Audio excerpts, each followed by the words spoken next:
Hello, friends. This is Dave Hurwitz, executive editor at ClassicsToday.com, here with the second part of the Zubin Mehta Munich Brahms business. Initially, he did the four symphonies, and in the same concerts, he recorded the two piano concertos with Yefim Bronfman. Now, this is actually a rather interesting collaboration in the sense that Mehta is no stranger to the Brahms piano concertos, and he's no stranger to doing them with Bronfman, because Helicon released a live recording with Bronfman and Mehta in the Israel Philharmonic, which was a tad livelier than this one. And in addition, Mehta's done the Brahms concertos a bazillion times. My goodness, he first recorded them, I think, he did some with Daniel Barenboim on Sony, I believe, but he recorded the first with Arthur Rubinstein at the very end of Rubinstein's career, not very successfully. And then a live pair of them on Sony with Rudolf Buchbinder, right after Buchbinder had done his wonderful, interesting and different recordings with Nicholas Harnoncourt. So, Mehta's got the music. He's got it in his bones. He really does. It's not a problem in that sense. There's also a Buchbinder Helicon series with Mehta, by the way, in the Israel Philharmonic. I mean, Mehta was all over these pieces. So you're not going to have an issue with respect to things like tempi. I mean, because after all, you have to remember, Mehta is only one of three participants in this particular imbroglio. I mean, you've got Bronfman, who has his ideas, and the orchestra, which knows the thing cold, and Mehta himself. And having a soloist keeps the tempos up. I think it really does help. However, you can definitely tell, particularly the first concerto. The second goes better, but the first concerto, that Mehta is really past his prime right from the very, very beginning, because you've got a big, long orchestral exordium, which needs to set the stage for the entry of the soloist. And you can tell from the very opening, the first theme, ja, ja, jump, bum, bum, right? Not here.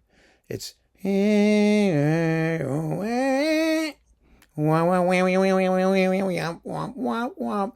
the problem is accent and rhythm and dynamics. And because we know what Mehta can do in this music, we've heard it from him, and he plays it very well. We know we're hearing him, in his last gasps here in terms of, interpretive energy. And it's a pity. It's like I said, it's a pity. These are not terrible performances. They really aren't. But the Brahms concertos, particularly the first, oh my God, is a symphony with a piano in it. And you really have to make sure that the orchestra and the soloist are equal participants. And they aren't. They simply aren't. And it's also a live recording, and it's a little bit flat on top. There's no sort of openness in the higher registers. I really find Bronfman to be pretty good for the most part. I mean, my goodness. I mean, his handling of the opening theme of the finale, for example, and most of it, the way that there's an absolute equality of balance between the two hands, and you really hear Brahms's bass lines, which are every bit as important as the tunes. I mean, that's good stuff. And in the second concerto, which is a much more lyrical work, it goes generally lovely, except where the orchestra has to do its thing. The first big tutti, much of the scherzo, where the orchestra is dark and low, but has to really, really hit those cross rhythms. Da da da da da da da da. They're tugging at each other. And here they're not tugging very hard.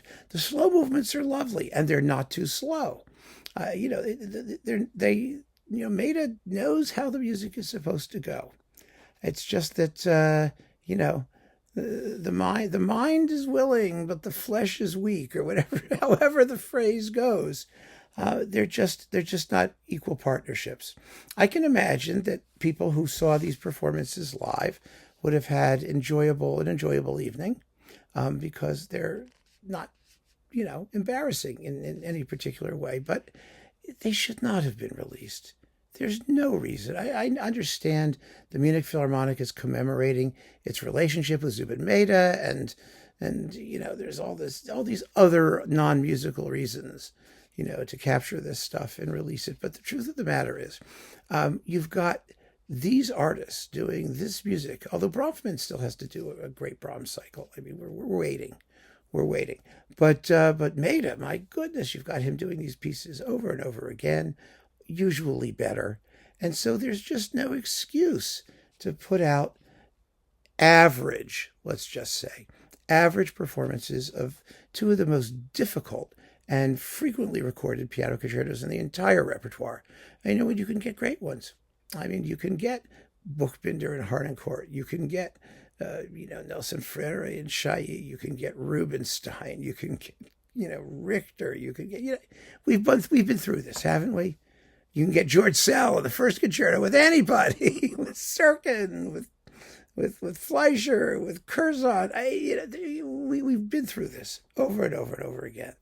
And people have to be conscious of the discography, of the history of the work, and what they bring to the table when they release new versions. The artists, I guess, don't care, but we do, and we should. And the people who pay money to produce this stuff, they should care too, because, it reflects on them.